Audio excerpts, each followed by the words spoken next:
Bonjour à tous, j'espère que tout le monde va vraiment super bien.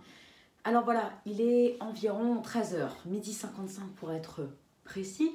On se retrouve pour la vidéo officielle pour cette tempête. Donc là, je connais la chronologie exacte de cette tempête. On connaît du coup, je le connais aussi, les départements placés en alerte jaune ou orange, donc les vitesses de vent, les cumuls de pluie avec des départements placés en alerte jaune ou orange pour pluie et inondation. Et j'en connais un peu plus pour l'Est, les rafales de vent pour l'Est et tout ça. On est parti. Déjà pour la chronologie de la tempête. Alors déjà là, voilà, il est 13h, la tempête va commencer à entrer en France d'ici maintenant. Elle commence déjà à entrer en France. On observe déjà en ce moment même, à l'heure où je vous parle, les premières rafales à 80-90 km/h sur les départements de la Bretagne. Donc vous voyez, la situation commence à devenir critique. Les pluies du coup s'intensifient. On a des cumuls entre 2 à 5 mm par heure. Des intensités de 2 à 5 mm par heure. Vers 17h, la tempête va se décaler vers la Normandie et vers 20h, elle va commencer à toucher les Hauts-de-France, en particulier le Nord, le Pas-de-Calais et Nord-Pas-de-Calais. Voilà, et vers 23h, elle aura évacué le pays, donc il y aura encore quelques petits bouts au nord, du Nord-Pas-de-Calais, et voilà. Et après, à 23h, elle aura normalement quitté le pays. Donc voilà pour la chronologie. Maintenant pour les vents. Alors là maintenant, c'est sûr et certain, les vents pourraient atteindre 130 voire 140 km/h sur les côtes. Donc j'ai les départements là sur, donc je lis, les côtes d'Armor, donc le département 22, le Finistère, la Manche, le Morbihan. Donc voilà, pour ces 4 départements, les rafales sur les côtes vont atteindre 130 voire 140 voire localement, très localement, un petit peu plus sur les côtes de ces départements. Dans les terres de ces départements, les rafales seront de manière générale bien moindres, on ne va pas le nier, mais entre 90, 100 voire localement 110. Et quand on se rapprochera des mers, mais qu'on restera tout de même dans les terres, on pourra avoir localement 120 km/h. Donc dans tous les cas, les 100 km/h seront atteints, voire dépassés dans les terres. C'est pour ça qu'on peut appeler ça quand même une tempête. Vers 17h, donc là, les autres, donc je vous montre les départements, tous les départements que j'ai passé en alerte orange pour le vent. Donc voilà, Côte d'Armor, Finistère, Manche, Morbihan. Il y a aussi après le Nord, le Pas-de-Calais, le Calvados, l'Aisne, Lens, la Seine-Maritime. Donc voilà. Alors déjà, après avoir touché ces 4 départements que je vous ai cités, elle va commencer à toucher du coup le Calvados, donc la Normandie, puis la Seine-Maritime, puis l'Aisne, puis après, oui, le Nord-Pas-de-Calais, donc les Hauts-de-France. Donc le Calvados commencerait à être touché normalement à partir de 16h ou 17h, pour la Seine-Maritime vers 17-18h, l'Aisne 18-19h et le Nord-Pas-de-Calais 19-20h, voire 20h complètement pour le Nord. Mais quand je dis bien commencerait à être touché, c'est vraiment que la tempête, la vraie tempête, sera sur ces départements, hein, d'accord. Et après les premières rafales à 80 par exemple km/h sur les côtes vers le Nord-Pas-de-Calais, ça sera atteint vers 16h quoi, 16-17h max. Mais la vraie tempête, oui, elle sera atteinte aux heures que j'ai citées pour ces départements, qui est passé en alerte orange. Après du coup pour le Calvados, Seine-Maritime et Lens, les rafales pourraient atteindre du coup 120 à 130 km/h localement sur les côtes, mais de manière générale sur les côtes on pourra avoir 100 à 120 km/h. Dans les terres on sera plus dans les 80 à 90 km/h. Les 100 km/h auront quand même tout de même du mal à être atteints, mais ils pourront localement être atteints. Pour l'Aisne, ce sera même un peu moindre, hein, les rafales iront jusqu'à 110 km/h, voire très localement 120 pour les côtes, et entre 70 et 80-90 km/h dans les terres, donc là c'est bien moindre. Mais après pour le Nord-Pas-de-Calais, pour le Pas-de-Calais notamment, vers le Cap Grinet, Boulogne, le Touquet, tout ça, on pourra atteindre par exemple vers Boulogne peut-être 110-115 km/h localement, vers le Cap Grinet peut-être 120-130 km/h.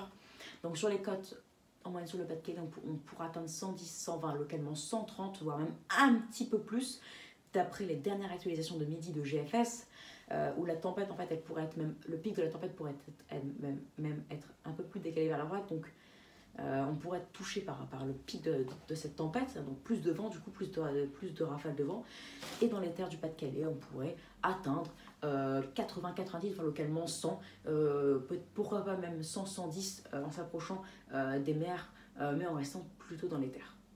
Par exemple à 30 km. Dans le nord, ce sera un peu moins, on atteindra dans les terres 80-90 km/h, 90-95 km/h en se rapprochant des côtes, et sur les côtes, entre 100 et 110 km/h. Donc voilà, mais il n'y a pas que ça, mes chers amis, il y a aussi les pluies. Alors donc, tous les départements que j'ai cités pour, bien entendu, le nord-ouest, après, parce que pour le reste, quasiment rien n'est touché, enfin pour l'est et le sud, ça ce sera après. Donc là, l'Aisne, l'Eure-et-Loire, le Loire-Atlantique, la Maine-et-Loire, le Nord, l'Oise, l'Orne, le Pas-de-Calais, la Sarthe, la Seine-Maritime, Yvelines, Somme, Vendée, Val d'Oise, tous ces départements, là, je les ai placés en alerte orange, d'ailleurs la chaîne météo aussi.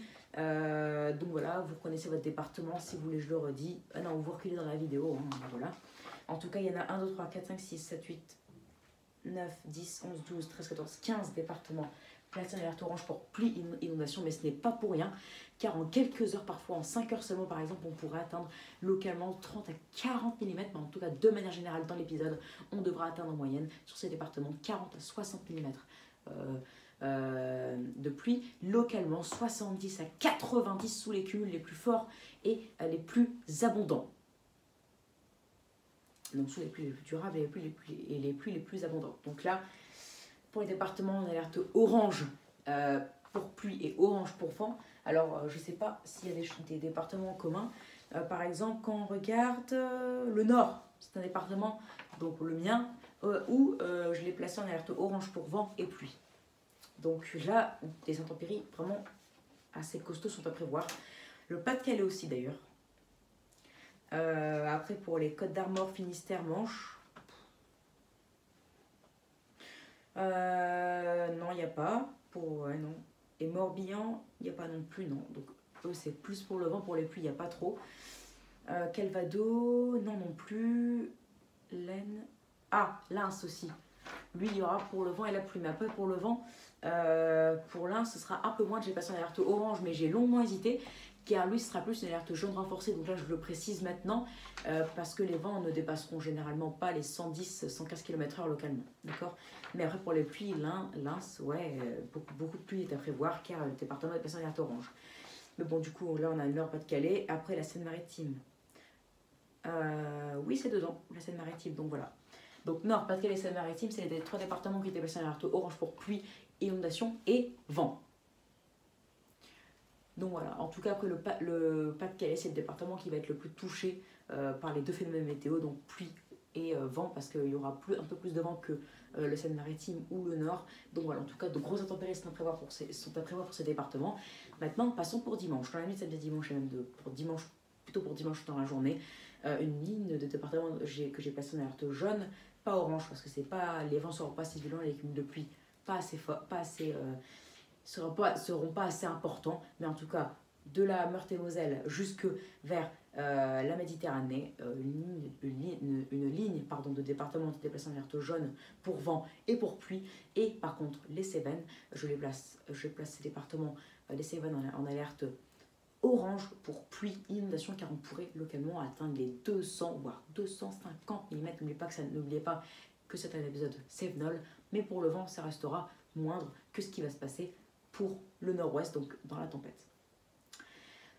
Donc je pense que j'ai fait le tour. Alors je vais vous montrer après, grâce à mon ordinateur, ce que prévoit GFS, donc en direct et dans les prévisions. Et je vais faire pour GFS et aussi pour les autres modèles comme WRF.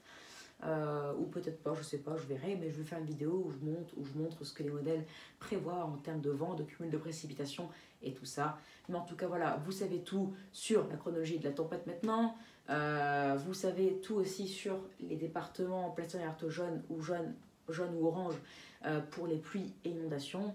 Vous savez aussi ce qui devrait se passer pour l'Est, mais ce ne sera pas trop inquiétant sauf pour les Cévennes. Donc voilà, vous savez tout. Donc il ne me reste plus qu'à vous dire, j'espère que cette vidéo vous aura plu. Abonnez-vous, likez, partagez et n'hésitez surtout pas à me donner des idées pour mes futures vidéos. Excellente soirée à vous et je vous dis normalement à tout de suite pour une nouvelle vidéo où je vous montre ce que prévoit GFS et tout ça. Ciao. Et attention à la tempête qui a déjà commencé.